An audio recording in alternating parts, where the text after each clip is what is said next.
Lindsey's back! Hi! Yeah, so we're out of town. We watched Spider-Man Across the Spider-Verse. Myself for the second time, Lindsey for the first time. First off, how you doing? I'm good. Yeah? Yeah. You watched a good movie. I did. I liked it. It was good. I did too. I mean, it's definitely top tier 2023 for sure. I said in my spoiler-free review that this might be the best animated movie of the decade so far, which I know might be a bold statement in front of you because you're a big Disney fan. So Yeah. Yeah. Now, as we were leaving the theater, you told me something that was really interesting. You had a bit of an issue with the movie. Do you want to tell the viewers what that would be? It was rude. It was rude. No, that's not what I was... Okay, that wasn't what I was thinking of. But this is actually a really good segue because it digs into what this is. This is the spoiler review of Spider-Man Across the Spider-Verse. If you have not seen this movie yet, go away for a little bit. Go watch my spoiler-free review. Go watch the movie first and then come right back and we'll talk about it. The movie was fucking rude. Yeah. It was really fucking rude because it left you on a cliffhanger. It literally says, to be continued. Yep. That was rude. Literally what happened is the final shot happens in the movie and then it says to be continued. Doesn't surprise me all that much because Soni was marketing this as Across the Spider-Verse Part 1 for a while. Yeah, no, well, now I'm a little less mad if they were advertising it. No, literally, that's what happens every time, is a studio markets a movie as a Part 1. That's why Infinity War had a Part 1 and Part 2 initially, and then people were looking at it oh, shoot, okay, so the first Infinity War is going to have this big, gigantic cliffhanger. Deathly Hallows Part 1 had a cliffhanger, but, I mean, we all knew what it was leading to because the Harry Potter books exist and everything. But, anytime you put Part 1 as a subtitle in front of your movie, chances are it's not going to end in the most satisfying way because it feels incomplete. That's what's going to happen with the next Mission Impossible movie. There's going to be a cliffhanger. It's going to happen because it's a Part 1. You know? Lindsey doesn't care because she doesn't like Mission Impossible. I was just going to say there's another one. Yeah. No, we're not talking about Mission Impossible right now. We're talking about Across the Spider-Verse. What was your favorite part? I did like the, I don't know if it was the second quarter or second half. I like Spider-Gwen a lot. Her character is really nice. It's fun to see that. So I liked when she kind of, I guess, stepped up and kind of, pushed herself back from the whole Spider-Verse not cult thing. Mm-hmm. And then started to go help Miles as a friend, and I liked that whole section when they all kind of came together. She made her own little group. I thought that was really cool. Yeah, no, it's wild what they do with Gwen in this movie. Hailee Steinfeld is phenomenal as the voice of the character, obviously. I mean, she's going to be great in everything. But Spider-Gwen in this movie got so much more of a spotlight than she did in Into the Spider-Verse, which she's a pretty prevalent character there. But they gave her a lot more backstory. I was thinking when I first started watching the movie, within the first maybe 10 minutes of it, I was like, oh, is this going to be her story? Is this going to be about her? And I was really excited to get to see more of her in that film. Yeah, no, and we got to see a lot of her relationship with her father, Captain Stacy, and that plays into something that's super tragic but super true. She's talking with Miles in a really heartfelt conversation out on that little, the little gimmick right there, and she's like, usually, in most universes, Spider-Man falls for Gwen Stacy. That was a really sweet scene. Yeah, it was a sweet scene. And then it's so I don't want to call it cheesy, but Miles is going for the handhold, and Gwen is and in most universes, it does not work out. And then he slides it away, yep. I thought that was such a cute little detail because it felt like she wanted it, but either wanted it or knew it would be a possibility, but then she was just but I don't want to die. I don't want to be done with this.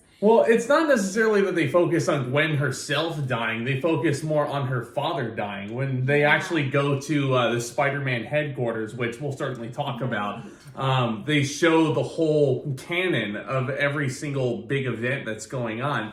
And one of the events that they talk about is the death of Captain Stacy. And they show Captain Stacy's death across many Spider-Verse events, whatever you want to call them, including Andrew Garfield watching Dennis Leary die in The Amazing Spider-Man 1. Yes, Andrew Garfield has a cameo in this. he's not in the movie for very long. And Lindsey hated it. That was also rude. I was like, I'm gonna cry here. Lindsey hated it. I mean, at least it wasn't Andrew Garfield watching Emma Stone die in Amazing Spider-Man 2. True. Because, I mean... just one little baby scene. Not even a scene. It was just like a little bubble. So I guess that made it more bearable versus like a whole flashback of every single scene. That would have been sad. It was a little moment in time when they're actually making it to headquarters. And once they actually do go to this place, once Miles finds himself in the Spider-Man headquarters, someplace that he's always wanted to be, it's paying tribute to everything and anything Spider-Man media, except for the Tom Holland Spider-Man. I didn't see Tom Holland really alluded to anywhere, except for when Donald Glover showed up for a little bit. Donald Glover as the Prowler, he showed up.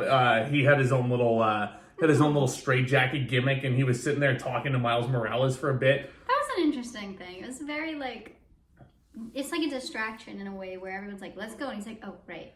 I got to keep walking to wherever they're going. And it was really fun.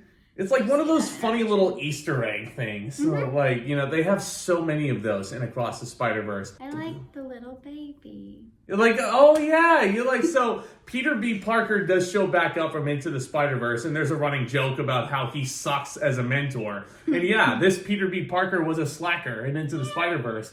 But it's so heartfelt because when you come across him in Across the Spider-Verse, no pun intended, he has a little baby. Him and Mary Jane have had a little daughter. Who has spider powers? Yeah.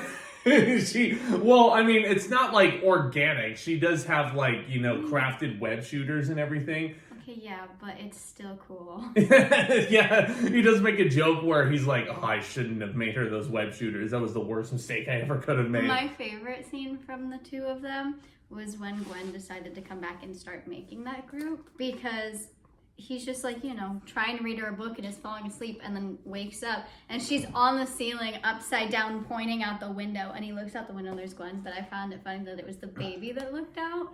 It was really funny. The baby that looked out, and she has a little Spider-Man beanie mask too. It was a crocheted one too. It was crocheted. It's really cool. And she just like pulls it out. It was really cute. Whenever Peter B. Parker goes into action with the baby carrier, and he's not supposed to, but he does. She's not supposed to, yeah, she's not supposed to be there. Yeah, you're absolutely right. Otherwise, MJ would kill him. But she pulls down the little cowl, and it's the most adorable little thing ever. So yeah, to your point, you mentioned Gwen putting together a team of spider people at the end of this movie to go and rescue Miles Morales, who is trapped in Earth 42, because, believe it or not, the spider that bit him in Into the Spider-Verse is not from Miles Morales' universe, Earth 1610. That twist was insane, wasn't it? That was insane. I mean, I knew that they mentioned that the spider was from a different universe or dimension, but I never really thought that it would have like a big play in the movie, except, oh yeah, you got bit by a spider from here. So it was a very interesting scene to watch, because you had to kind of explain it to me, because I was so focused on watching the movie then that I was just like, something's wrong, but I couldn't figure it out. And then you explained it to me that he was in a different universe while Gwen was here. And then I was just like, oh, yeah, that's not great. And then the other twist that happened after that, when he went with in that universe, his uncle, yep. That was a bigger twist. Yeah, so basically when he goes back to Earth 42, there is no Spider-Man. Basically, he goes over to the headquarters, and the reason why him and Spider-Man 2099, voiced by Oscar Isaac, the reason why they have so much friction is because Oscar Isaac is very detail-oriented in this movie. He is like, we have to stick to the canon of events. We can't save anybody that we want to save in our universe. We can't change the trajectory of history because it'll disrupt everything. And basically, when they go to Mumbattan, when they meet the Spider-Man India over there, which is a cool little sequence. He was a very funny character in his own right, because he's like, oh yeah, I was born to play Spider-Man, because he's already buff and everything, and he's got the hair, and it's like the perfect hair. The perfect hair. That was a really funny scene. But Miles Morales goes to that universe, and he saves Spider-Man India's girlfriend's father in that universe, who was supposed to die. And that's kind of like your equivalent to Gwen Stacy in that case. Yeah. So, saves the father, disrupts everything. Spider-Man 2099 goes absolutely nuts. The fact that everyone knew about it, too, and, like, didn't tell him, because I have a feeling... Even Gwen knew! No, yeah, I have a feeling if Gwen told him, he probably still would have tried to save him, but wouldn't have, like, booked it. Mm-hmm. Because he thought that Gwen was trying to save him from, you know, running into all this traffic and things falling and just debris and everything everywhere. But really, she was half trying to save him from that, but mostly being like, you're gonna mess up the timeline, dude. Yeah. She actually does look at him and she's like, I was trying to do both. And you're just sitting there, you're not really all that grateful, you know, but who would you say, like, this is kind of an interesting question, and I know we're kind of hopping around, but that's what's fun about these videos is we can just kind of sit here and chat about the movie with you guys for a while and just random thoughts. But who would you say the villain of this movie was, mainly? Was it Spider-Man 2099, or was it Spot? See, that's the hard question, because I feel like it goes back and forth. Yeah. Because at first, Spot is just this stupid little man. Oh my who's just like, I'm trying to get money because I can't get a job. And I need my holes! He's like, I need the ATM. You know, I'm just going to take it. And all this, like, silly little, like, weak villain. I don't remember what he's called. A villain of the week, I think is what he was called. Mm-hmm. And that's kind of where it sparks. He's like, oh, you're right. I'm supposed to be a villain. You made me a villain. And then it kind of goes back to him opening different portals and dimensions and all this stuff. And that's when he kind of really becomes a villain, is when he tries to go get Spider-Man.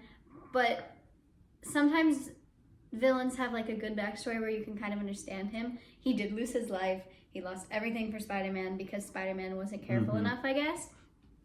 But then, with the plot twist of Spider-Man numbers... I don't remember the specific numbers. Spider-Man numbers is what this is called. I'm sorry. I don't remember the numbers. There's too many Spider-Man numbers and dimensions.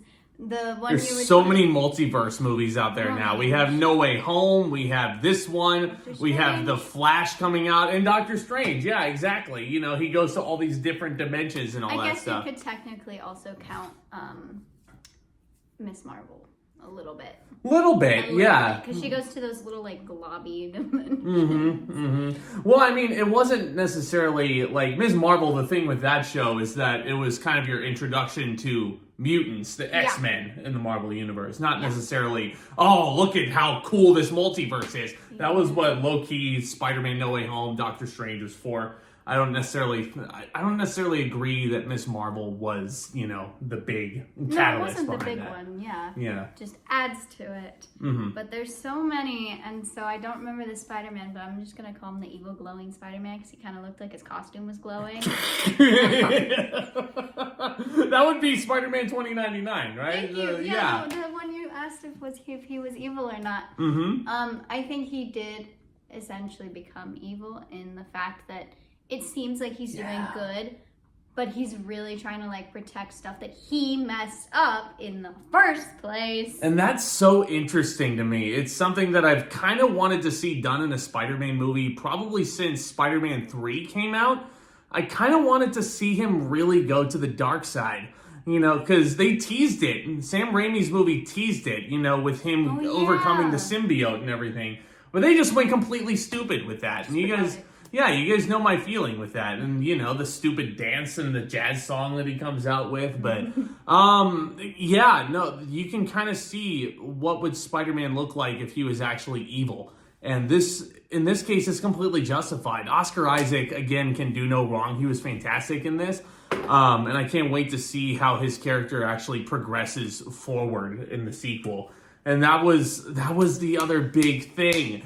This movie made you want to turn on Beyond the Spider-Verse right away, but we have to wait a year. It's so rude. No. Why can't it just be? Why don't they just make it, take the whole many, many years to film it, and then release both within a year? Well, that would be cool. But I know you have to make money different ways. Yeah. Whatever. Why do you think Avengers Endgame made as much money as it did? Because Infinity War ended on such a gigantic cliffhanger, like, what the actual is going on? And then everybody wanted to see the payoff. And that's why Endgame is still one of the highest grossing movies of all time. It was the highest grossing movie of all time until James Cameron got a little bit petty and put Avatar back into the theater. But in any regard, this movie was freaking phenomenal. I want to talk about Spot real quick, though, because I did not mention him in my spoiler-free review, and I feel really, really shitty for not doing it. This is such an interesting character, because like he said, he was the villain of the week. He was supposed to be this complete afterthought. That one scene in the drugstore, I was expecting that to be it. And it was really funny. It was really funny because Spider-Man's making, Miles Morales, rather, is making this chimichanga. Hot Pocket. I don't know what it was. I mean, I was thinking Deadpool. Chimichanga. But anyway, he was eating some sort of hot, microwavable food. And, he's nice enough to the clerk to pay him for it afterwards. The clerk said no. You're good. Friendly neighborhood Spider-Man, though. Yeah. He insists on paying. And he's sitting there like, so are you supposed to be like this villain of the week? And then Spot shows off his body and his skin. And it's so disgusting. So is it skin or costume? He's like, unfortunately for both of us, it is skin. And then Miles is sitting there like, ha! You're funny. Yeah. And then they go into this fun little fight sequence where he is going off to see his advisor at his high school. Yeah. And his parents have not been happy with him, like, at any point, especially during this movie. The parents still were very interesting characters, though, I thought. Despite the gimmick of his father being like, that's 3 months, 4, 5, he's gonna ground him like every single time, but... And then the mom said, I ungrounded him. Yep. Even though you said you grounded him, I did unground him.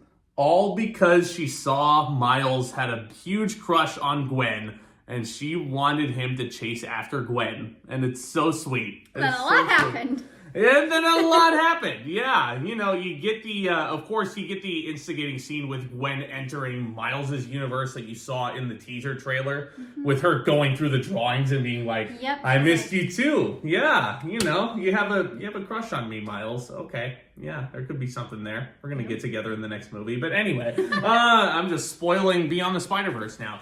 But back to Spot, he grew fully deranged by the end of this, going to different multiverses. And going into the collider, getting more holes in his case. So. That was insane because Miles kind of figured it out before everyone else figured out why he needed to go to that thing. And then he tried to say no and tried to stop it. That rock star Spider-Man, though. Spider-Punk. He was pretty cool. What was his name? I don't remember. Hobie. Okay, yeah. It was really cool. Because he just broke through the barrier. He was like, you gotta use your whole hands, not just your fingertips, to like absorb the energy. It was really, really cool to see. And it was just really fun because he didn't appear a lot. He was just really chill and laid back and kind of just like a comedic character. Oh, he stole the show. Every scene he was in, I thought. Yeah. He was voiced by Daniel Kaluuya, an actor I absolutely love and admire and respect. From Get Out, from Nope, and he's just doing so many great things right now, and I can't wait to see where his career goes from here. Spider-Punk was very cool. Spot was an awesome villain. Spider-Man 2099 was a really, really cool character with a lot of interesting lore to him. Yeah. Miles... So, getting towards the end of this film, you think that Gwen and Miles made it back home to Miles' universe, right? But no, Miles went back to the universe where the Spider number 42 came in, and he went back to Earth 42 where there is no Spider-Man, and his uncle Aaron is still alive. And his dad is actually dead. His dad is the one that died. Yeah. They completely flip-flopped it. No Spider-Man, no law to upkeep the city, and that makes so much more sense, that the police officer is the one who died. Yeah. And it's such a clever bait and switch. Just noticing it right now, because you think that he's, it's built up that he's going to tell his mom that he's Spider-Man. Oh my gosh, it really is built up. And then, once he finally gets up the courage to do so, it starts off really funny, because you think his mom has no idea what a superhero is. Because her response is, who's Spider-Man? And then he, goes into this thing where it's like, he's the dude who, has got the powers, he does this, it shows her the suit. And I thought she was at first just being like, okay. And then she was talking about like cosplay of just like, oh, is that the thing where you dress up as your favorite character? And they brought up Comic-Con. Yeah, and I was like, well, okay, that makes kind of sense if she doesn't understand or doesn't know.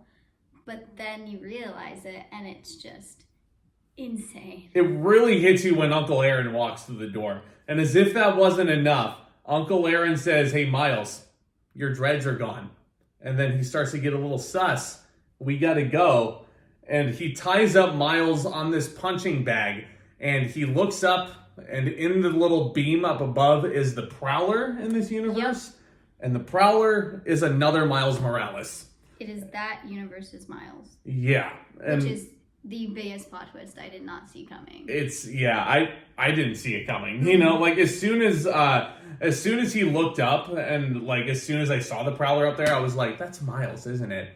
If it is Miles and he unmasks, that'll be freaking awesome. And that's exactly what happened. Yeah. So what happens now is Gwen has a whole band of spider people. Peter B. Parker is there. Spider Noir, voiced by Nicolas Cage, is coming back, which is really, really exciting. Mm-hmm. I don't know if you saw Spider Pig in there. I didn't. Yeah. Oh, that's cool. Spider Pig is in there, and you also have Spider Punk, who's helping her out. It's going to be a fun end to the trilogy, yeah. I would say. But final thoughts on this movie? I liked it. I really liked it. I think I'd probably watch it again. It was slightly longer for my taste of movies, especially an animated movie, but it was really good. Yeah, no, and that's something we were talking about on the ride home, too. Mm-hmm. This movie clocks in at 2 hours and 16 minutes, which is quite long for an animation, but honestly, the first go-around when I watched it at the premiere, I didn't feel the runtime. I didn't want it to end. Nice. And then the slam happened, you know, it's like, oh yeah, to be continued, and I'm like, more now. Yeah. And that's I think indicative of, you know, how good and how effective a superhero movie is. Yeah, so, I agree. Superhero fans are eating good. You know, we just talked about Guardians of the Galaxy a month ago. Yes. So, and this is certainly up there for me in terms of my favorites of the year. And yeah, we got The Flash coming up next Friday, which I cannot wait to see. Everybody's been hyping it up as like, oh my God, yeah, this is comic book filmmaking right here. But I'm sitting here like, okay, DC's been okay for a while, but it's, I mean, Michael Keaton's returning as Batman, so I can't wait to see how he fares. Lindsey, thank you so much again for joining me on this fun little video here. Yeah. Hit that subscription if you haven't already. Hopefully we can hit 2,000 subs by the end of the year. I would love that. Hit that like button also. It really helps with the algorithm and helps bring this more content like this out there to lovely viewers like you. So guys, y'all are the best. Thank you so much again for tuning in. Keep loving those movies and commence that back talk.